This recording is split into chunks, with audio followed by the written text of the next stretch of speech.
এ ভাই যদি কপাল মন্দ হয় কান লাগায় শুনেন গো, যদি পুঁজি নিয়ে যাইতে না পারেন কবরের 1 নাম্বার আযাব, 1 নাম্বার আযাব কবরের 2 দিকের মাটি এইভাবে চাপ মারবে। এ ভাই এই হাদিসটা যখন আমি পড়ি আমি ভাবতাম 2 দিকের মাটি তো কাছাকাছি থাকে, কাছাকাছি থেকে বুঝি চাপ মারবে, কিন্তু না, হাদিসের বিশ্লেষণে গিয়া দেখি কাছাকাছি থেকে না, 2 দিকের মাটি অনেক দূরে চলে যাবে, অনেক দূরে, অনেক দূর থেকে শক্তি সঞ্চয় কইরা আইসা এরপরে কবরওয়ালারে এইভাবে একটা চাপ মারবে। আমার ভাই চাপটা দেওয়ার সাথে সাথে এক পাঁজরের হাড় আরেক পাঁজরের হাড়ের ভেতরে এইভাবে ঢুকে যাবে। আমার নবী পাক পরিষ্কার ইরশাদ করেছে, এরপরে যে মাইয়েত কবরে একটা চিল্লি মারবে, এই চিল্লির আওয়াজ যদি দুনিয়াতে পৌঁছতো, আওয়াজের কারণে গর্ভবতী মহিলার পেটের সন্তান অটোমেটিক খালাস হয়ে যাইত। কেমন বিকট আওয়াজে চিল্লিটা দিব, একটা আযাব। কবরের 2 নম্বর আযাব, এ ভাই কবরটার ভেতরে 99টা সাপ ছেড়ে দেওয়া হবে। খুব সহজ মনে করছেন, একটা জাতি সাপ যদি এখন মাঠটার মধ্যে ছেড়ে দেওয়া হয়, সাপ সাপ কয়ে একজন মানুষও থাকবেন না, আধা মিনিটে মাঠ ফাঁকা হয়ে যাইব। কথা কয় না ঠিক কিনা? কেমনে থাকবা গো? মাথার দিক থেকে সাপ, ডান দিকে সাপ, বাম দিকে সাপ, পায়ের দিক থেকে সাপ, 1টা 2টা না 99টা সাপ, ভয়ঙ্কর সাপ। একটা সাপ যদি তোমারে ধ্বংসন করে, তার বিশ্বের ক্রিয়াটা কত, এই বিষটা কত শক্তিশালী শোনেন। আমার নবী পাক ইরশাদ করেছে, একটা সাপের একটা বিষাক্ত দাঁতরে যদি 1 কোটি ভাগ কইরা একটা ভাগ দুনিয়ার জমিনে রেখে দেওয়া হইতো, আস্তা দুনিয়াতে যা কিছু আছে সব কিছু বিষাক্ত হয়ে যাইত। সাপ লোকটারে ধ্বংসন করবে। এ ভাই ধ্বংসন করার সাথে সাথে 70 গজ মাটির নিচে যাবে, আবার লেজ দিয়া ফেস দিয়া দইরা আবার টান দিয়া তুলবে, আবার ধ্বংসন করবে। 99টা সাপ একটার পর একটা ধ্বংসন করতেই থাকবে, করতেই থাকবে। এজন্য বলি রে ভাই, পুঁজি না লইয়া কবরে যাইও না। কবরে যাইবা তো যাইবা, সামান লইয়া যাইবা, সামান না লইয়া কবরে যাইও না। এই কথা মনে কইরো না আমি মইরা গেলে আমার পোলা ইবাদত করবে, আমার পোলার ইবাদত আমি কবরে পাবো, শান্তিতে থাকবো। আমি মইরা গেলে আমার পোলা নেক কাজ করবে, আমার নামে দান খয়রাত করবে, আর এই দান খয়রাতের সওয়াব আমি কবরে পাবো। আপনি আপনার বাবার নামে কয় টাকা দান করেন নিজের নিজে জিজ্ঞাসা করেন। আপনি আপনার বাবার জন্য কয়দিন আপনি খাস কইরা দোয়া করেন নিজের নিজে একবার প্রশ্ন কইরা দেখেন। কেউ কাহারো না, কবরের জগৎ থেকে নিয়ে কেউ কাহারো না। সেদিন আপনি একা, আপন বলতে কেউ নাই, আপন বলতে থাকবে শুধু 2 জন।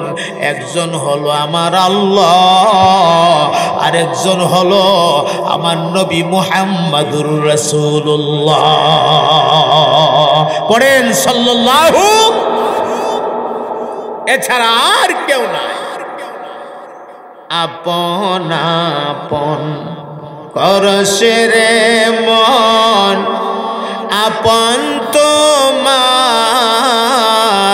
কেহ না। বলেন আপন আপন করছে রে মন, আপন তোমার কেহ না, যিনি তোমার আপন হবে, শুয়ে আছেন মদিনা, যিনি তোমার আপন হবে। প্রেম লাগাও, লাগাইবা তো লাগাও, নবীর সাথে লাগাও, ভালোবাসা লাগাও, নবীর সাথে লাগাও, ভালোবাসা লাগাও, আল্লাহর সাথে লাগাও। ওয়াল্লাযীনা আমানু আশাদ্দু হুব্বাল লিল্লাহ, পৃথিবীর সব কিছুর চাইতে আল্লাহরে যারা বেশি ভালোবাসে এরাই তো মুমিন, এরাই তো মুত্তাকি। সুবহানাল্লাহ। আমার ভাইয়েরা, আপনাদের কি খুব কষ্ট হয়ে যেতেছে নাকি? ও গড়িও তো কম পাচ্ছে না, 11:30 হয়ে গেছে গা। হ্যাঁ, একটা পর্যন্ত বেড়ায় নেও। মাশাআল্লাহ। আমি মোটামুটি কথাটার একটা জায়গাত নিয়ে থয়ে দিতেছি। এখন একটা দৌড় দিব, দৌড় বুঝেন তো? ফিতা টান, ফিতা টান, এমন একটা টান দিব, একটা টান দিয়া হাসরের ময়দানে নিয়া খুব সংক্ষেপ করে ওয়াজটা শেষ করে দিলাম। সবাই কান্ডা ভালো করে ধরে দিয়ে, এখন কিন্তু আর শ্বাস পালিতাম না, শ্বাস টাস নাই, একটা নেওয়া শেষ। মনোযোগ দেন, মনোযোগ আছে তো ইনশাআল্লাহ? কান্ডা আমার দিকে ধরে দেন। এই হলো আমার ভাই কবরের জগৎ। তাহলে কবরের জগৎটা সবাই এক রকমে কবরে থাকবে না। একদল মানুষ কবরে আযাবে থাকবে, আর একদল মানুষ কবরে শান্তিতে ঘুমাতে থাকবে। একদিন হাসরের ময়দান কায়েম হবে। ইসরাফিল যখন সিংহায় ফুঁক লাগাবেন, মানুষ না, শুধু মানুষ না, আল্লাহর দুনিয়ায় যত মাখলুক আল্লাহ পাঠাইছে, সমস্ত মাখলুক মাটি ফাটায়া ফাটায়া হাসরের ময়দানে উঠতে থাকবে। হাসরের ময়দান বড় ভয়ঙ্কর একটা ময়দান। আমার মুহতারাম ভাইয়েরা, মাথার অর্ধ হাত উপরে সূর্যটারে সেটিং করে দেওয়া হবে। সূর্যের তাপের কারণে পুরা জমিনটা একদম তামা হয়ে যাবে, তামা। উচ্চা সাইরা এক তো জমিনে গরম, পা রাখা বড় কষ্ট, আবার উপর থেকে সূর্যের তাপ, সেখানেও অনেক কষ্ট। আমার ভাইরা, মানুষ এবং জিন ছাড়া যত জাতি আছে, সমস্ত জাতিকে আল্লাহ পাক নগদ বিচার করে ফিনিশিং দিয়া দিবে। একটা গরু বলবে, আল্লাহ এই গরুটা আমারে শিং দিয়া ফার্মাইরে আমার একটা শিং ভাঙ্গালাইছে। আল্লাহ কইব, তুইও একটা ফার্মার, হের একটা শিং ভাঙ্গালা। এইভাবে তার বিচার এখানেই শেষ। কিন্তু জিন এবং ইনসান, এই দুই জাতিকে আল্লাহ জাররা জাররা করে হিসাব নিকাশ নিবেন। আমার ভাই আমল নামা হাতে দিবেন, এরপরে মিজানের পাল্লা কায়েম করবে। ওই মিজানের পাল্লার মাধ্যমে নামায় আমলগুলির ওজন দেওয়া হবে। এরপরে ফুলসেরাত তো সামনে আছে, ওই ফুলসেরাত পার হয়ে ওপারে যেতে পারলে জান্নাত, পার হইয়া যেতে না পারলে নিচে পইরা গেলে জাহান্নাম। কঠিন ময়দানে মাহশর প্রতিটা মানুষ নাফসি নাফসি নাফসি নাফসি বলতে থাকবে। আল্লাহ গো, আজকের দিনে আমার কি হবে, আমার কি হবে? সমস্ত নবীরা পর্যন্ত নাফসি নাফসি বলতে থাকবে। আল্লাহ, আমার কি হবে, আমার কি হবে? একমাত্র আপনার আমার নবী ইমামুল মুরসালিন, সাইয়্যিদুল মুরসালিন, সরওয়ারে কায়নাত, রহমতে দু জাহা, ফখরে আলম, ফখরুদ দু জাহা, নবী মুহাম্মদুর রাসূলুল্লাহ সাল্লাল্লাহু আলাইহি ওয়াসাল্লাম, একমাত্র আমার আপনার নবীর জন্য একটা মাকাম থাকবে। আমার ভাই গো, কাহারও জন্য কোনো মাকাম নাই, একমাত্র আমার আপনার নবীর জন্য মাকাম। এই মাকামটার নাম মাকামে মাহমুদ। ওয়া মিনাল লাইলি ফাতাহাজ্জাদ বিহি নাফিলাতাল লাকা আসা আইয়াবআসাকা রাব্বুকা মাকামান মাহমুদা। জোরে জোরে বলে দিন না সুবহানাল্লাহ। ও ভাই, ময়দানে মাশরের কঠিন এই পরিস্থিতি দেখে মানুষেরা জন্মায় একসাথে হইয়া আমাদের আব্বা জান আদম আলাইহিস সালাতু ওয়াস সালামের দরবারে যাবে। ওগো আল্লাহর পয়গম্বর আদম, আপনি তো হলেন আমাদের আব্বা জান, আপনি দয়া করে আমাদের জন্য আজকে একটু সুপারিশ করুন। আল্লাহ রব্বুল আলামিন যেন বিচারের কার্যক্রমটা শুরু করে দে। আব্বা ডাক দিয়া বলবে, না না না, আমি পারবো না, আমার বড় ভয় লাগে। আদম নবীর ভয় লাগবে কেন? কেন ভয় লাগে? পয়গম্বর ডাক দিয়া বলবে, আল্লাহ আমার একটা গাছের কাছেও যাইতে বলছেন, নিষেধ করেছিলেন, এই গাছটার কাছেও যাও না, এখানে যে একটু বেশ কম হয়ে গেছে। ওয়া কুলনা ইয়া আদামু উসকুন আনতা ওয়া যাওজুকাল জান্নাহ ওয়া কুলা মিনহা রাগাদান হাইসু শি'তুমা ওয়া লা তাকরাবা হাযিহি শাজারাতা ফাতাকুনা মিনাজ জালিমিন।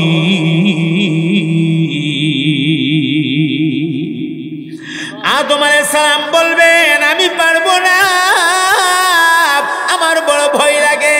গাছটার কাছেও যেতে আল্লাহ আমাকে নিষেধ করেছিল, একটু বেশ কম হয়ে গেছে, আল্লাহ নে আমারে ধইরা ফেলে, আমি সুপারিশ করতে পারবো না। একটা রাস্তা তোমরারে দেখায় দেই, তোমরা যাও মুসা নবীর কাছে, ফাইন্নাহু কালিমুল্লাহ, তিনি হলেন কালিমুল্লাহ। মানুষেরা দৌড়াইয়া হযরত পয়গম্বর মুসা নবীর কাছে যাবে। আল্লাহর পয়গম্বর মুসা আলাইহিস সালাতু ওয়াস সালাম বলবে, না না না, আমিও পারবো না, আল্লাহর কাছে সুপারিশ করতে আমি পারবো না, আমার ভয় লাগে, রব্বুল আলামিন আমারে ধইরা ফেলে। সে অনেক কথা। হযরতে মুসা পয়গম্বর বলবেন, আমি একটা রাস্তা দেখায়া দেই, তোমরা যাও ইব্রাহিম খলিলুল্লাহর কাছে। ইব্রাহিম খলিলুল্লাহর কাছে মানুষেরা গেলে ইব্রাহিম খলিলুল্লাহ বলবেন, আমিও পারবো না, আমার বড় ভয় লাগে, রব্বুল আলামিন আমারে ধইরা ফেলে। উনি তিন কারণে সুপারিশ করতে রাজি হবেন না। এই তিন কারণ অনেক লম্বা ওয়াজ, তোমরা একটা রাস্তা দেখায়া দেই, তোমরা যাও ঈসা রূহুল্লাহর কাছে। মানুষেরা দৌড়াইয়া হযরত ঈসা রূহুল্লাহর কাছে আসবে। হযরত ঈসা রূহুল্লাহ বলবে, আমি সুপারিশ করতে পারবো না, আমার বড় ভয় লাগে, রব্বুল আলামিন আমারে ধইরা ফেলে। তবে হ্যাঁ হ্যাঁ, তোমরা চলো, তোমরা রে লয়া যায় আমার আব্বা জান মুহাম্মাদুর রাসূলুল্লাহর কাছে। আল্লাহু আকবার বলে, কই লয়া যায়? আমার আব্বা জান মুহাম্মাদুর রাসূলুল্লাহ সাল্লাল্লাহু আলাইহি সাল্লামের কাছে। এখন একটা প্রশ্ন জাগে, আমরা জানি ঈসা নবীর আব্বা নাই, উনি আমরা নবীর আব্বা বলবেন কেন? ঈসা নবীর আব্বা ছিল? কথা কয় না, আব্বা ছিল। আমার ভাই, এটার দুইটা ব্যাখ্যা আসছে তাফসীরের ভেতরে। কেন ঈসা আলাইহিস সালাম আমার নবীর আব্বা বলবেন? এটার দুই কারণ। একটা কারণ হইল, যেদিন জিবরাইল আলাইহিস সালাতু ওয়াস সালাম মারিয়ামের কাছে আসছিলেন সুসংবাদটা দেওয়ার জন্য, সেদিন জিবরাইল আমাদের নবী পাকের সূরত নিয়ে আসছিলেন। কার সূরত? আমার নবীর সূরত নিয়ে আসছিলেন। আর দুই নাম্বার কারণ হইল, আল্লাহ পাক হাসরের ময়দানে দুনিয়ার কয়েকটা নারীকে আমরা নবীর কাছে আনুষ্ঠানিকভাবে বিবাহ দিবেন জান্নাতে। এর মধ্যে একটা মহিলা মারিয়াম, ঈসা আলাইহিস সালামের আম্মা মারিয়ামকে আমার আল্লাহ আমার নবীর কাছে জান্নাতে বিবাহ দিবে। সুবহানাল্লাহ পড়েন। আমার আল্লাহ তৌফিক ইনায়াত করেছেন, মদিনাতুল মুনাব্বারা রওজাতুর রাসূলের কিনারায় হাজির হয়ে গেছেন। রওজা শরীফের কিনারায় গিয়া পাগলামি বাইরে গেছে। এক মুষ্টি মাটি হাতে লইয়া এই মাটিটারে একবার চুমু খাও, একবার কপালে লাগা, আর একবার বুকের মধ্যে মাটিটা লাগা। আর বারবার সালাম দিতেছে। এ ভাই বিনয় বিনয় কাঁদতেছে। এক পর্যায়ে আকাশের দিকে তাকাইয়া কুল কায়নাতের মালিক আমার আল্লাহরে ডাক মারছে, ওরে আমার আল্লাহ, হাদিস শরীফে পড়ছি গো, আপনার হাবিবের রওজার কিনারায় সালাম দিলে আপনার বন্ধু নাকি সালামের জবাব দে, কিন্তু কই গো, আমি যে সালাম দে আমার একটা সালামের উত্তরও তো দেয় না। আর যদি দিয়ে থাকে আমি কেন শুনি না? এ মালিক, আমার দুইটা কানের পর্দা খুললা দেন গো আল্লাহ, আমি যেন নবী পাকের উত্তরটা নিজের কান দিয়া শুনি। এমনি আমার আল্লাহ আহমদ কবির রিফাইর দুইটা কানের পর্দা খুললা দিছে। পর্দা খুলে দেওয়ার সাথে সাথে শুনে গো, দুই কানের ভেতরে আমার নবীজি উত্তর দিতাছে, সালামের উত্তরের আওয়াজ বাইজা উঠছে। আল্লাহু আকবার বলে। আমার নবী পাকের জবান মোবারকের আওয়াজ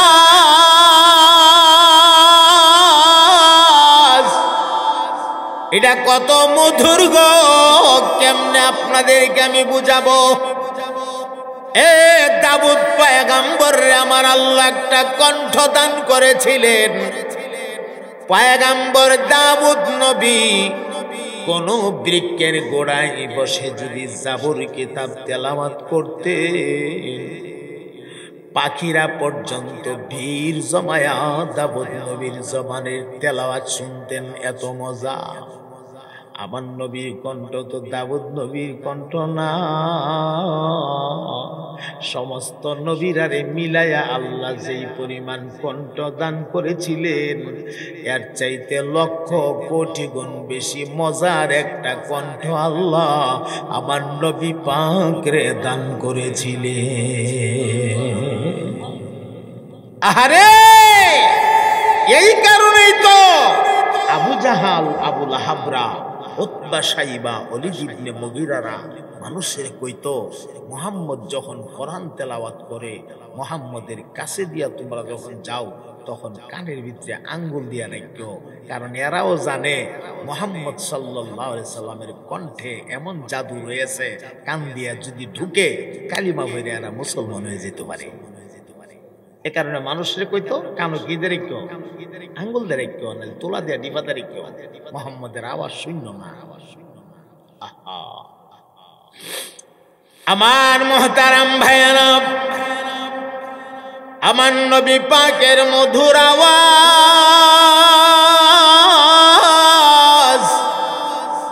এই আওয়াজ যখন আহমদ কবির রিফাইর কানে বাইজা গেছে,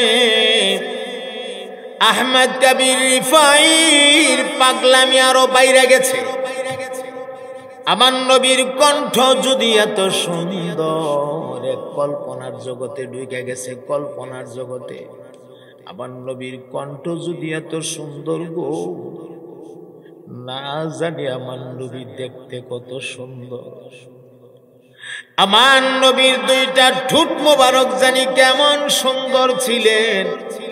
আমার নবী পাকের দাঁত মোবারক গুলি জানি কেমন ছিলেন। আমার নবীর দুইটা চোখ মোবারক জানি কেমন ছিলেন গো। আমার নবী তাকায় থাকলে জানি কেমন লাগতো। আমার নবী হাসি দিলে না জানি কত সুন্দর লাগতো। একটা ভাবনায় পড়ে গেছে, ভাবনায় একটা কল্পনার জগতে চলে গেছে। এক পর্যায়ে ডাক মারছে আমার আল্লাহকে, হে মালিক, আপনার বন্ধুরে জানায় দেন না আপনার হাবিবের কাছে আমি রওজার কিনারায় হাজির হয়েছি। উনি যেন একটা মুহূর্তের জন্য ওনার হাতটা রওজা থেকে জমিনে বাহিরি করে দে। আল্লাহু আকবার বলো মুসলমান। কি কঠিন প্রস্তাব করে বসছে, কত কঠিন প্রস্তাব করে বসছে। উলামায়ে কেরাম এখানে আছে। এক সাচ্চে কাহিনী, এটা কাল্পনিক কাহিনী না, সহি এক কাহিনী। সহি এক ঘটনা। আল্লাহরে ডাক দিয়া কো, আল্লাহ আপনার বন্ধুরে বলে দেন না হাতটা যেন বের করে দে। আমি গোলাম, আমার নবীর হাত মোবারক একটু মুসাফা করতে মনটা চা। মুনাজাত আল্লাহর দরবারে কবুল হয়ে গেছে। এমনি তাকায় দেখে আমার নবী পাক রওজা শরীফের মাটি ফাটাইয়া রওজার ভেতর থেকে ওনার হাত মোবারক ধাক্কা দিয়া জমিনে বের করে দিয়েছে।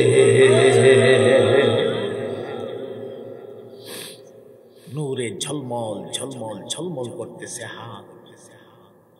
আহমদ কবির রিফাই রাসূল পাকের হাতের উপরে নিজের হাতটা এইভাবে রাখছে, এরপরে দুইটা ঠোঁট লাগায়া আমার নবী পাকের হাতের মধ্যে একটা চুম্বন খাইছে। এই দুইটা ঠোঁটের কত দাম! যে দুইটা ঠোঁট আমার নবী পাকের হাতে লাগছে, খোদার কসম এই ঠোঁটওয়ালার উপরে জাহান্নামের আগুন হারাম। অজ্ঞান হয়ে পড়ে গেছে, চুমাটা দিয়াই চুমাটা খাইয়া অজ্ঞান হয়ে পড়ে গেছে। দুনিয়ার কোনো খবর আর নাই, কিচ্ছু বলতে পারে না। কিছুক্ষণ পরে জ্ঞান ফিরছে। জ্ঞান ফেরার পরে দেখে হাত আর রওজার বাহিরে নাই, ভেতরে চলে গেছে। পাগলামি তো আরো বাইরে গেছে। কি দেখলাম রে, এটা কি দেখলাম আমি, কি দেখলাম? সুবহানাল্লাহ পড়ে এইভাবে যখন কি দেখলাম রে, কি দেখলাম আফসোস করতেছে, রওজার কিনারে দাঁড়ায়া দাঁড়ায়া আর কাঁদতেছে। এমনি হঠাৎ করে শুনে আমার নবী পাকের রওজার ভেতর থেকে একটা মধুর আওয়াজ বের হয়ে আসছে, আর কান্দিস না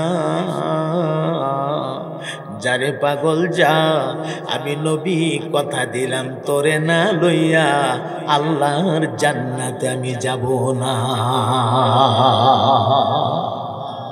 জিন্দেগি সফল না বিফল? আরো জোরে বলেন, সফল না বিফল? এরা ছিল নবীর খাঁটি আশিক।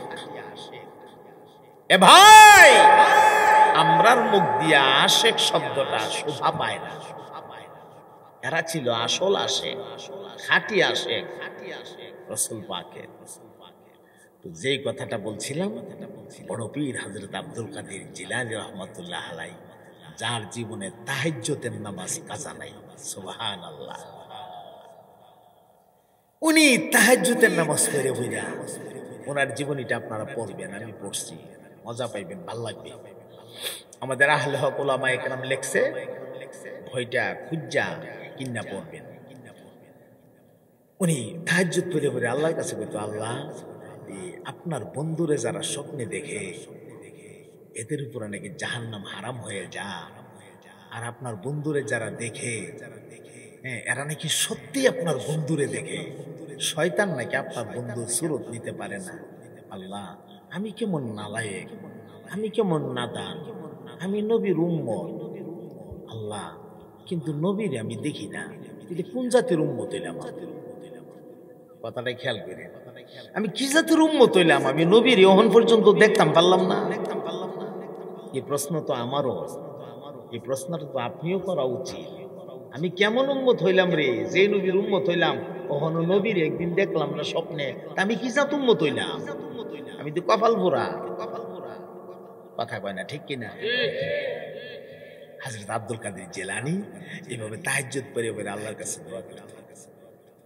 হঠাৎ একদিন তাকায়া দেখে তিনজন মানুষ ওনার সামনে এসে দাঁড়ায় গেছে। সুবহানাল্লাহ পড়তে ইচ্ছে করে না? কয়জন মানুষ? ডান দিকে একজন, আবার বাম দিকে একজন, মাঝখানে একজন। মাঝখানের লোকটা দুই দিকের দুইটা লোক থেকে একটু বেশি লম্বা, বেশি উঁচা। একটা কথা আপনাদেরকে বলি, আমার নবী পাক বেশি লম্বাও ছিলেন না, আবার বেশি খাটোও ছিলেন না, মাঝারি কিসিমের ছিলেন আমার নবী, মাঝারি কিসিমের। কিন্তু আমার নবীর একটা বিরাট মুজিজা ছিল, যত লম্বা মানুষে আমার নবীর পাশে গিয়া দাঁড়াইতো গো, ওই লম্বা মানুষের উপর দিয়া আমার নবীর মাথা মোবারক দেখা যাইতো। আল্লাহু আকবার বলে। যত লম্বাটা ওই নবীর কাছে গেছে, নবীর কাছে এটা বেটে হয়ে যায় আমার নবীর মাথা। এটা নবীর বিশেষ মুজিজা। তো হযরত আব্দুল কাদের জিলানী দেখে ডান দিকে এক লোক, আবার বাম দিকে এক লোক, নূরানি চেহারা, মাঝখানে একজন একটু উঁচা। ডান দিকের লোকটা ডাক দিয়া কয় বাম দিকের লোকটারে, হে ভাই পরিচয়টা দিয়ে দাও। আব্দুল কাদের রে, নবী পাকের পরিচয়টা তুমি দিয়ে দাও। বাম দিকের লোকটা কয় আমি না, আপনি দিয়ে দেন। ডান দিকের লোকটা অন্য কেউ না, আমার নবীর একান্ত বন্ধু, যিনি দুনিয়া তো আমার নবীর বন্ধু, পরকালেও আমার নবীর বন্ধু হিসাবে থাকবেন। উনি হলেন সিদ্দিক আকবর হযরত আবু বকর রাদিয়াল্লাহু তাআলা আনহু। বাম দিকের লোকটা খলিফাতুল মুসলিমিন হযরত ওমর রাদিয়াল্লাহু তাআলা আনহু। আমার ভাই হযরত ওমর বলেন, হে আবু বকর, আপনি বেশি হক রাখেন, আপনি পরিচয়টা করায়া দেন। হযরত আব্দুল কাদের জিলানীর জিন্দেগীর ইতিহাসের মধ্যে আসছে, আবু বকর সিদ্দিক ডাক দিয়া কয় জিলানী রে, মাঝখানে যেই লোকটারে তুমি চিনুনি? না, আমি তো জীবনে কোনোদিন দেখি নাই, চিনি না। এমন লোক জীবনে দেখছো নি? না, জীবনে কত সুন্দর চেহারাওয়ালা দেখলাম, এমন তো কোনোদিন দেখি নাই। হযরত আবু বকর ডাক দিয়া কয় দেখবা কেমনে, চিনবা কেমনে? আজ ভালো করে দেখে নাও, চিনে নাও। যার জন্যে তুমি এত পাগল, উনি হলেন তোমার নবী রাহমাতুল লিল আলামিন। আল্লাহু আকবার বলে। যদি স্বপ্নে দেখেন কেউ আপনাকে সামনে পরিচয় করাইয়া দিতেছে উনি মুহাম্মদুর রাসূলুল্লাহ সাল্লাল্লাহু আলাইহি সাল্লাম, আপনি বুঝবেন সত্যি আপনি নবীকেই দেখছেন, কারণ আমার নবীর সুরত শয়তানে নিতে পারে না। এ ভাই লটিয়ার মানুষ, ঈমানের সাথে ইশক নিয়া, জজবা নিয়া বলবেন সাবধান, মুনাফিকি যেন অন্তরে না থাকে। আমার নবীরে দেখতে মনে চায়নি না, চায় না। এর জন্য বলেন চায়নি না, চায় না। কার কার দেখতে চায়? দু হাত উঁচু করে আল্লাহকে দেখায় দাও। একদম সোজা করেন, হাতগুলি টান টান করেন, হাতের আঙ্গুলগুলি ফাঁক করে দেন, একদম সোজা করে দেন। আমি আল্লাহর কাছে ছোট্ট, আপনি দয়া করে তাকিয়ে দেখুন, আজকে লটিয়ার মানুষ গলা দুইটা হাত উপরে তুলে দিছে। আল্লাহ গো, এই মানুষগুলার মনের তামান্না আপনার বন্ধুকে দেখবে। আমি গোলাম, আপনার নেককার বান্দাদেরকে লয়ে আপনার কাছে আবদার জানাই গো, আপনারে মরণের আগে জীবনে একবার হলেও স্বপ্ন যুগে আমরা নবীরে দেখাইয়া দিয়েন। জবান খুল্লা সবাই কলিজা ভাঙ্গা আওয়াজে বলে দিন আমিন। আতলামান জাযাকুমুল্লাহ আহসানুল জাযা। আল্লাহ পাক আপনাদেরকে উত্তম বদলা দান করেন। ভাই কষ্ট হইতেছে না তো? ইনশাআল্লাহ আমাদের অনেক কথা সামনে, অনেক কথা আমাদের সামনে। আমরা কথাগুলি শুনতে তৈয়ার আছি তো? ভাই রে, ওয়াজ এমন একটা জিনিস, জীবনে অনেক ওয়াজ করছি, 34টা বছর ওয়াজের মাঠে, 34টা বছর আল্লাহ তাআলা আপনাদের খেদমত করাইতেছে। এই 34 বছরের ওয়াজের অভিজ্ঞতার আলোক থেকে এখন একটা কথাই বুঝছি, আমি ওয়াজ করলাম, মাঠ গরম করলাম, মাইক গরম করলাম, এটার নাম ওয়াজ না। আমি ওয়াজ করে যদি আমার নিজের দিলটা ওই তৈয়ার না হয়, মানুষের দিল তৈয়ার হবে কেমনে? এই জন্য দিল ভাঙ্গা দরদ নিয়ে কথা বলতে হবে, উম্মতের প্রতি প্রতি দরদ নিয়ে কথা বলতে হবে। আমার নবী যখন সাহাবায়ে কেরামকে ওয়াজ করতেন, কলিজাটা ভইরা উম্মতের প্রতি দরদ নিয়ে আওয়াজ করতেন। দরদ নিয়ে আওয়াজ করলে এই ওয়াজগুলা অ্যাকশন হয়, কলিজায় লাগে, এই ওয়াজগুলা আমলে আনতে সহজ হয়। কথা বলেন ঠিক কিনা? এই জন্য আমরা দরদ নিয়া, আমি যেন দরদ নিয়ে কথাগুলি বলতে পারি আপনাদেরকে আপন মনে কইরা, আর আপনারাও যেন আমাকে আপন মনে কইরা ওয়াজগুলি শুনতে পারেন, সেই তৌফিক আল্লাহ পাক দান করেন। সবাই বলেন আমিন। আর একটু মহাব্বতে বলেন আমিন। আমার নবী পাকরে দেখিয়া পাগল পাড়া হয়ে গেছে। হযরত আব্দুল কাদের জিলানী রাহমাতুল্লাহ আলাইহি এই স্বপ্নটা যেদিন দেখছে, সকালবেলা তার সাথীদের কাছে উনি একটা বক্তব্য দিছে। এই বক্তব্যটা আপনারা শুনবেন? হ্যাঁ, খুব সুন্দর একটা বক্তব্য দিছে। এই বক্তব্যটা আপনাদেরকে আমি শোনাবো।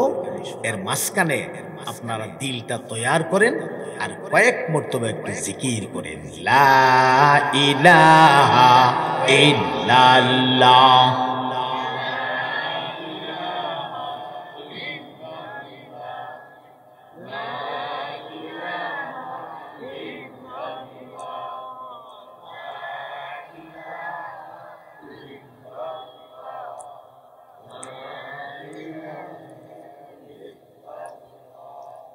লা ইলাহা ইল্লাল্লাহ, লা ইলাহা ইল্লাল্লাহ, লা ইলাহা ইল্লাল্লাহ, লা ইলাহা ইল্লাল্লাহ।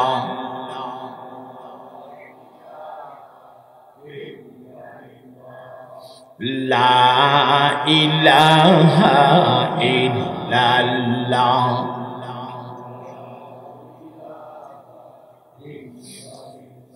লা ইলাহা ইল্লাল্লাহ, মুহাম্মাদুর রাসূলুল্লাহ। পড়ুন সাল্লাল্লাহু। হযরত আব্দুল কাদের জিলানী রাহিমাহুল্লাহ সালাতুল ফজরের পরে সাথীদের কাছে কেমনে বলবেন আমি আজকে নবীরে দেখছি? কেমনে বলবেন? এটা বললে যদি আবার অহংকারী আসে অন্তরে, যদি অন্তরের ভেতরে তাকাব্বুরি চলে আসে, তাহলে সবই আমার শেষ হয়ে যাবে। কেমনে কই গো? তবে গুরুত্বটা মানুষকে তো বোঝানি দরকার। একটু কায়দা করে বললেন, ওরে সাথীরা, আজকের রাতে এই দুনিয়ার সর্বশ্রেষ্ঠ একজন ব্যক্তির সঙ্গে আমার দেখা হয়েছে, যার সাথে সবার দেখা হয় না, উনার সঙ্গে আমার দেখা হয়েছে। এমন এক ব্যক্তির সঙ্গে আমার দেখা হয়েছে, যিনি সর্বপ্রথম আমার মহান আল্লাহরে দেখছে। আল্লাহ ওনারে বানায়া কুদরতি কলিজা ভইরা আল্লাহ ওনারে দেখছে। আল্লাহু আকবার বলবেন না? আমি নবীরে স্বপ্নে দেখছি, ডাইরেক্ট না কই একটু ঘুরায় ঘুরায় ফেসায় বুঝাইয়া কইছে। মানুষ বুঝতে বাকি আছে, কথা কনা কেউ মানুষ বুঝতে বাকি আছে। হযরতে জিলানী একটা চিল্লি মারছে, সাথীরা রে,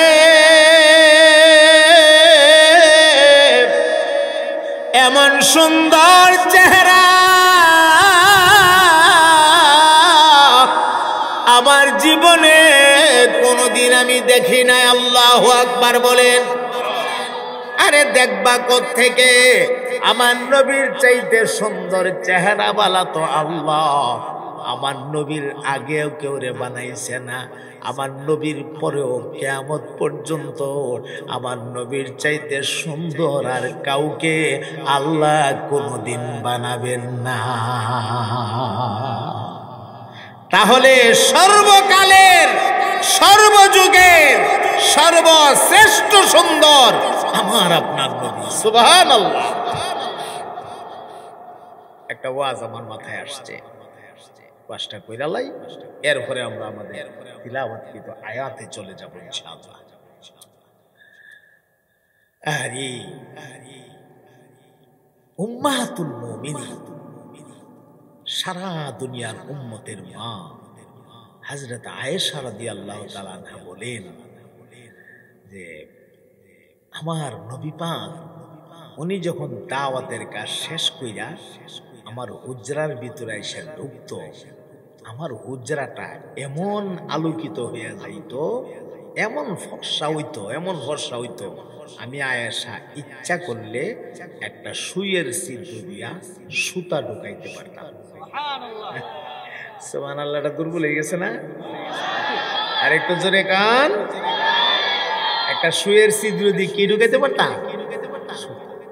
তাহলে বলেন কেমন সুন্দর ছিল আপনার আমার নবী। সুবহানাল্লাহ। আমরার দেশের যত সুন্দর আছে সব সুন্দর মানুষের যদি টুকায় টুকায় টুকায় টুকায় বাচ্চা আইনা সেরা একটা রুমের ভিতরে ঢুকাইয়া অমাবস্যার রাত্রে রুমটা লক করে দেন, বন্ধ করে দেন, সুন্দরের ঠেলার ছুটে মনে সারাটা ঘর ফক ফক ফক ফক করব। হ্যাঁ, বরং মানুষের বীরে অন্ধকার ওর বাইরে যাইব। হ্যাঁ, ঠিক কিনা? আর আমার নবী অন্ধকার রাতে হুজরার ভেতরে ঢুকলে হুজরাটা আলোকিত হয়ে যায়। সুবহানাল্লাহ। হযরত আয়েশা বলেন সারা দুনিয়ার মানুষের সূর্য উদয় হয় সকালবেলা, আর আমি আয়েশার সূর্য উদয় হয় সন্ধ্যাবেলা। আল্লাহু আকবার বলেন চিৎকার দিয়া। কত বড় নবীর উম্মত হইছেন মিয়া, চিন্তা করেন না একবার? খালি পাগলামি, খালি পাগলামি। এ পাগলামি কয়দিন করবা? কয়দিন করবা পাগলামি? এটা পাগলামির জায়গা না, এটা পাগলামির জায়গা না। আমার ভাইয়েরা, পাগলামি আজ থেকে ছেড়ে দিতে হবে। আজকের মাহফিল থেকে নিয়ত করবেন জীবনে অনেক পাগলামি করেছি, আর যতদিন বাঁচবো পাগলামি করব না। কত যুবক, এই যুবক কান লাগাইয়া কথাটা শোনো। আজকে যৌবনের তারা নাই, শরীরের রক্ত গরম, যা মনে আছে তাই করো। আহারে কত যুবক ঘর থেকে বের হয় আর তো জিন্দা ঘরে ফিরতে পারে না, এমন ঘটনা নাই? কত যুবক ঘুমা আর তো ঘুম থেকে জাগে না। সকালবেলা মা গিয়া ডাকে, উঠোস না রে বাবা, অফিসে যাওয়ার টাইম হয়ে গেছে, দোকানে যাওয়ার টাইম হয়ে গেছে, মা ধাক্কা লড়ে কিন্তু জবাব দেয় না, উত্তর দেয় না, উঠে না। কয়েকবার ডাক দেওয়ার পরে মার কলিজাটা একটা সিফা মারছে, আমার বাচ্চা দিয়ে কোনো আওয়াজ করে না। মা দুইটা ঠোঁট বাইঙ্গা দিয়া দুইটা চোখের পানি ছাইরা আশপাশের মানুষরে ডাক দিয়া কই, তোরা কে কই রে? আমার কলিজার টুকরা দিয়ে আর কোনো উত্তর দেয় না। বাড়িতে বিরাট আশা, বিবির মুখে হাসি ফুটাবে, ছেলে মেয়েদের মুখে হাসি ফুটাবে, পরিবারটারে সুন্দর করবে নিয়ত কইরা। বিদেশ গেছে, সফরে গেছে বিদেশ, এই যে গেল বিমানে ওইটা জিন্দা গেল, তো গেল আর জিন্দা বাড়িতে ফিরতে পারলো না। এমন বহুত ঘটনা আমাদের সমাজে আছে। এই জন্য পাগলামি কইরো না, এটা পাগলামির জায়গা না। মনে রাখবা তুমি বৎসর ওইটা দাঁড়াইবার টাইম আসেনি না নাই জানা নাই। কথা বলেন ঠিক কিনা? দুনিয়া, এই দুনিয়াটা এটা একটা স্বপ্নের মতো। স্বপ্নে যা হয় সব যেমন মিশা, বাস্তবে পাওয়া যায় না। দুনিয়াতে যা হইতাছে তা সব মিশা।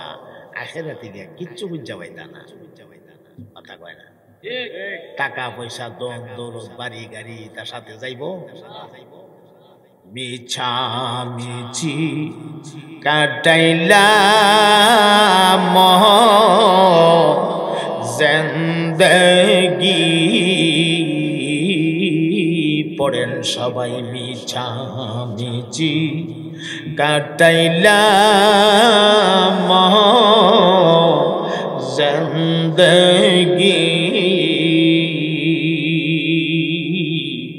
সময় থাকতে না করিলাম বন্দেগি, সময় থাকতে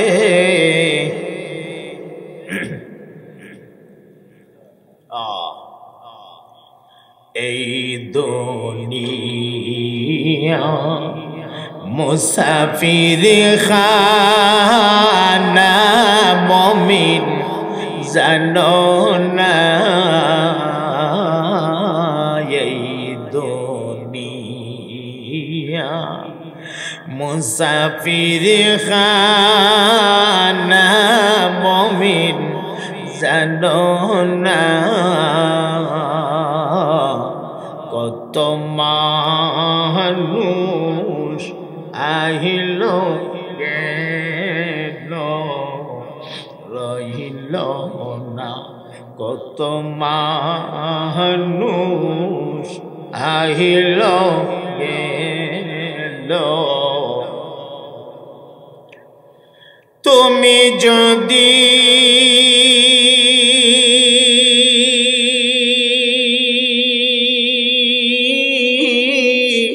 মাফ না করো আল্লাহ বান্দারে, তুমি যদি মাফ না করো আল্লাহ বান্দারে, বলো তোমার বান্দা যাবে কার ধারে, বলো তোমার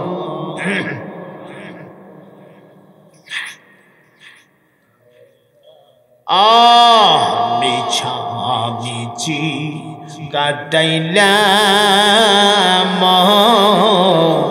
জিন্দেগি, মিছা মিছি কাটাইলাম জিন্দেগি, সময় থাকতে না করিলাম বন্দেগি, সময় থাকতে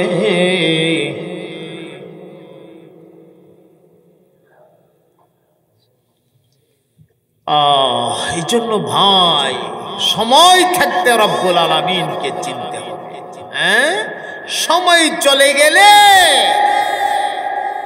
আর চিন্তা কোনো লাভ নাই। সাকরাতে মউত যখন শুরু হয়ে যাবে তখন তওবাও কবুল হয় না।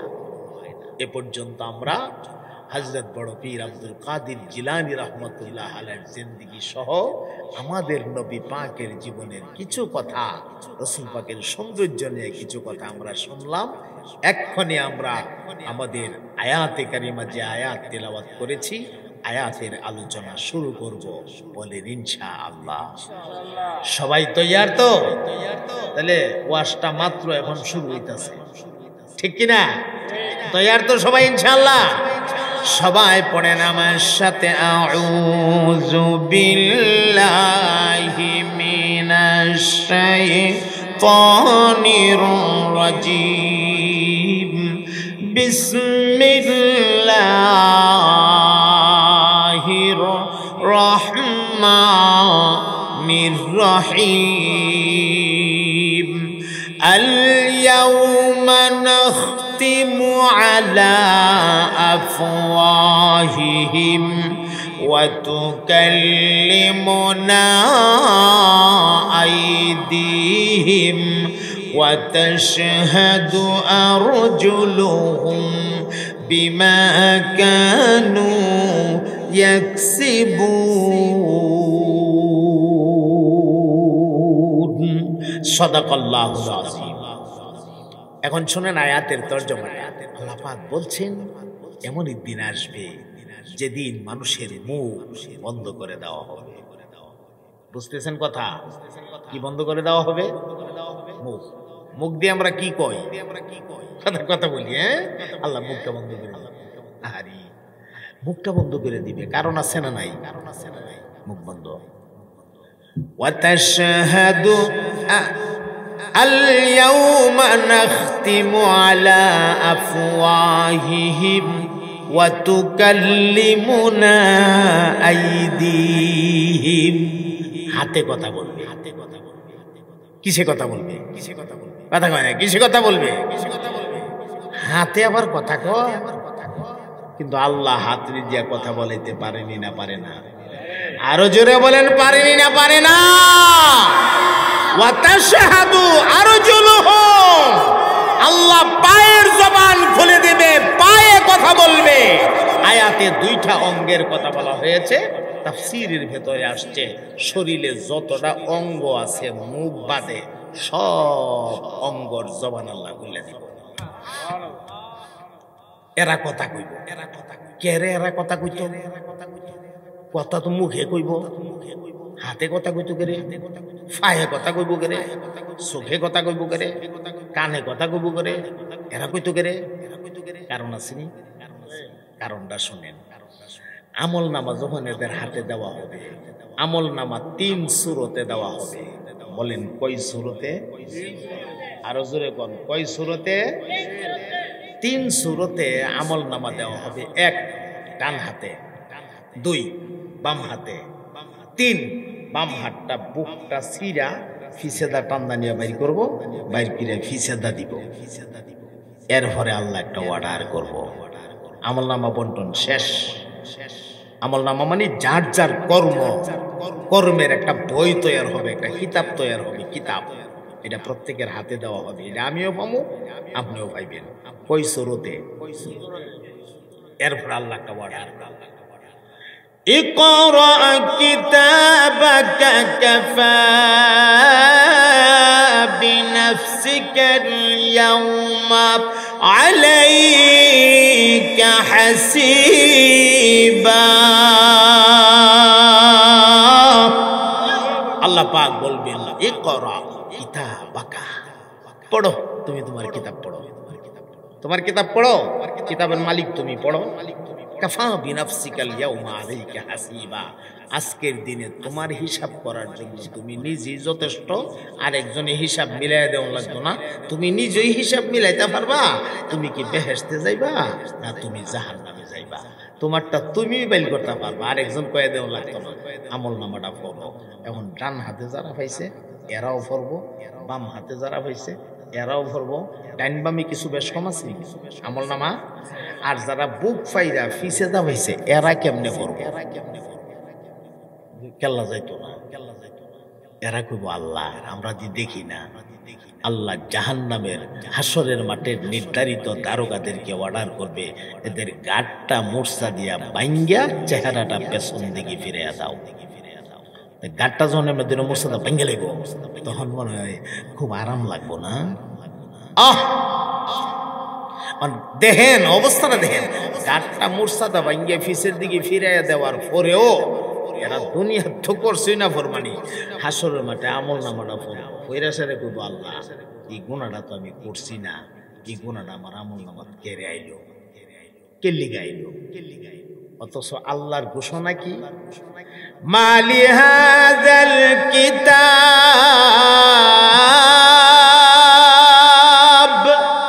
মালি হাযাল কিতাব লা ইউগাদিরু সগীরাতাও ওয়ালা কাবীরাতান ইল্লা আহসাহা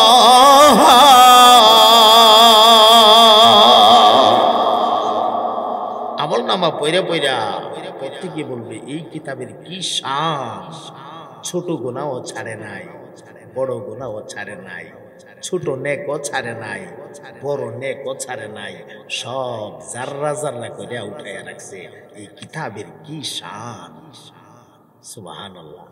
আর ইতানে কিতাবটা হইরা কইবে আল্লাহ এই গুনাহটা আমি করছি না, এটা আমার আমলনামাত কে লিখাইলো, কে লিখাইলো?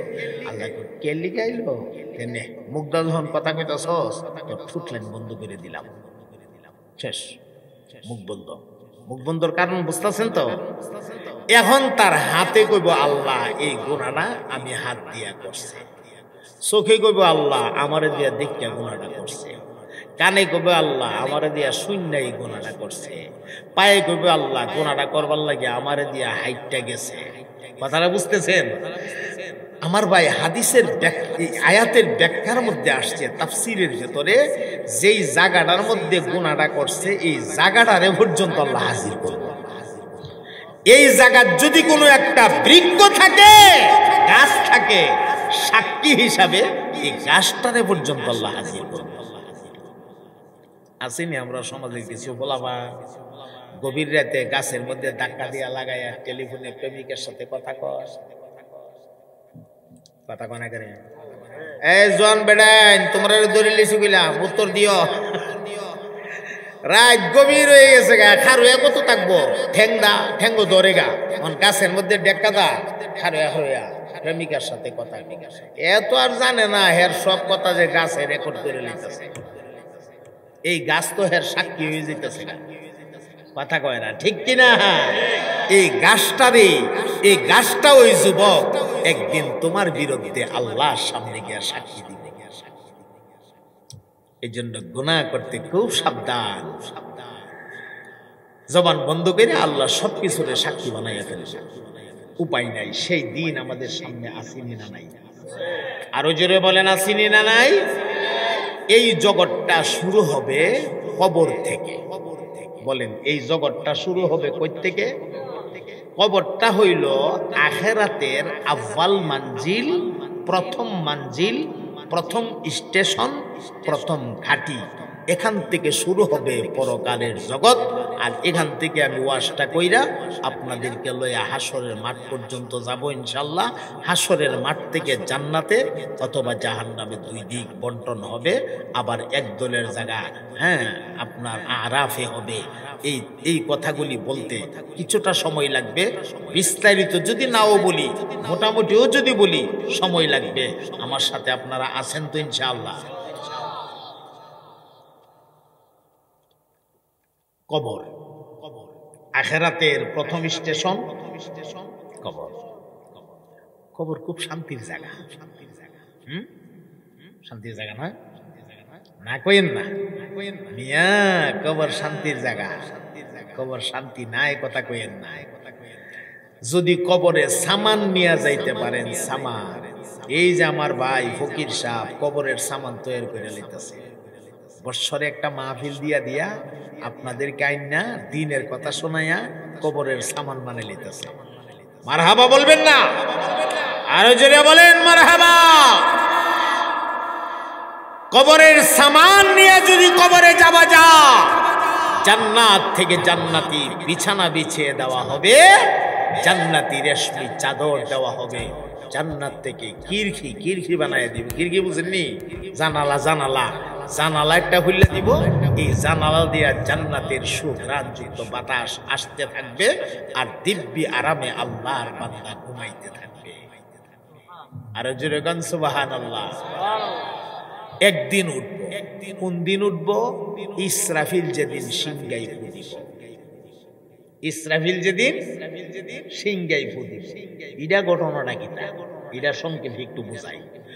আমরা নবী যখন মেরাজে গেছি, এ কথা বিশ্বাস করেননি? আমরা নবীর মেরাজ বিশ্বাস করেননি? না সন্দেহ লাগে? বিমান টিমান ছাড়া কেমনে গেল? এটা একটা সন্দেহের কথা না? সন্দেহ লাগে? সায়ান সাবধান। সুবহানাল্লাযী আসরা বিআবদিহি লাইলাম মিনাল মসজিদিল হারামি ইলাল মসজিদিল আকসা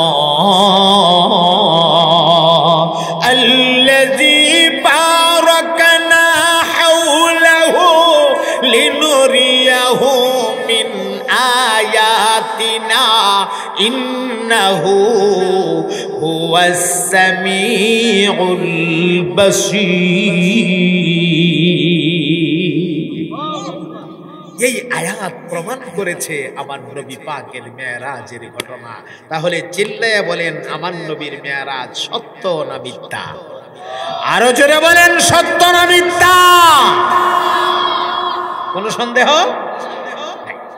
আমার নবী যে রাতে মেরাজে গেছিল, হঠাৎ করে রাসূল তাকায়া দেখে বিরাট আকারের একজন মানুষ দেখা যায়। আকৃতিটা মানুষের, আসলে তো মানুষ না, অনেক বড়। এই বড়টা কেমনে বুঝাইতাম? নবী তাকায়া দেখে এই লোকটার মুখের মধ্যে একটা সিংহা লাগাই রাখছে, সিংহা, আর কপালের মধ্যে একটা তক্তা। এই সিংহাটা কত বড়?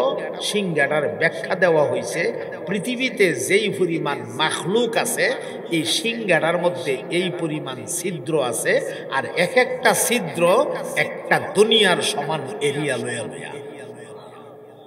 এখন বলেন সিংহাটা কত? বলেন সিংহাটা কত? এই সিংহাটা ফুদিবার লাগে যেই দুইটা ঠোঁটের মধ্যে লাগাই রাখছে, ঠোঁট লাইন কত বড়? এখন বুঝতে পারছেন লোকটা কত বড়? আচ্ছা, আর কপালের মধ্যে যে একটা তক্তা, আমার নবী বলেন পৃথিবীর এক প্রান্ত থেকে আরেক প্রান্ত যত দূরে, তক্তাটা এতটুকু ফাঁস, আর জমিন থেকে আসমান পর্যন্ত যত উঁচা, যত দূরে, তক্তাটা এই পরিমাণ লম্বা। এই বিশাল তক্তাটা লোকটার কপালের মাঝখানে, দুই গরুর মাঝখানে যে খালি জায়গাটা, দুই বেওয়া আছে না, বেওয়া, এই দুই বেওয়ার মাঝখানে যে খালি জায়গাটা, এই খালি জায়গাটার মধ্যে তক্তাটার জায়গা হয়ে গেছে। এই তক্তাটার নামই হচ্ছে লাউহে মাহফুজ। বলেন এই তক্তাটার নামই কি? লাউহে মাহফুজ। সুবহানাল্লাহ। আমার নবী পাক জিবরাইলকে ডাক দিলেন, রে জিবরাইল, এই লোকটা কে রে? এত বড় বিশাল আকৃতির সিংহা মুখ লয়া দাঁড়ায় রয়েছে, কপালের মধ্যে তক্তা, ঘটনা কি? জিবরাইল ডাক দিয়া কো, নবী গো, উনি হলেন আল্লাহর রহমতের ফিরিস্তা হযরত ইসরাফিল আলাইহিস সালাতু ওয়াস সালাম। বলেন কে উনি? ইসরাফিল আলাইহিস সালাতু ওয়াস সালাম। তাহলে কপালে তক্তাটা কেন? এই তক্তাটা কিসের তক্তা? ইয়া রাসূলুল্লাহ, এই তক্তাটার নাম হচ্ছে লাউহে মাহফুজ। এই তক্তাটার মধ্যে আল্লাহ পাকের 30 পারা কোরআনুল কারীম সহ দুনিয়ায় যত মাখলুক আছে সমস্ত মাখলুকাতের ডাটা তক্তাটার মধ্যে লেখা আছে। এটা সংরক্ষিত একটা তক্তা, এটা ওনার কপালের মধ্যে আল্লাহ পাক সেটিং করে দিয়েছে। তাহলে সিংহাটা কি? জিবরাইল আমিন ডাক দিয়া কোন বিগো, একদিন আসবে যেদিন আল্লাহর হুকুমে সিংহার মধ্যে তিনি একটা ফুঁক দিবেন। ফুঁক দেওয়ার সাথে সাথে বিকট শব্দ হবে, আর এই শব্দের সাথে সাথে পৃথিবীতে জালজালা শুরু হবে। জালজালা, যেটাকে কিয়ামত দিবস বলা হয়। কিয়ামত দিবস সিংহার আওয়াজটা কেমন হবে? আল কারিয়া মাল কারিয়া ওয়া মা আদরাকা মাল কারিয়া ইয়াউমা ইয়াকুনুন নাসু কাল ফারাশিল মাবসুস ওয়া তাকুনুল জিবালু কাল ইহনিল মানফুস ইযা যুলজিলাতিল আরদু জিলজালাহা। আল্লাহু আকবার বলেন, আল্লাহু আকবার। ইযা যুলজিলাতিল আরদু জিলজালাহা ওয়া আখরাজাতিল আরদু আসকালাহা ওয়া ক্বালাল ইনসানু ইনসানু মালাহা।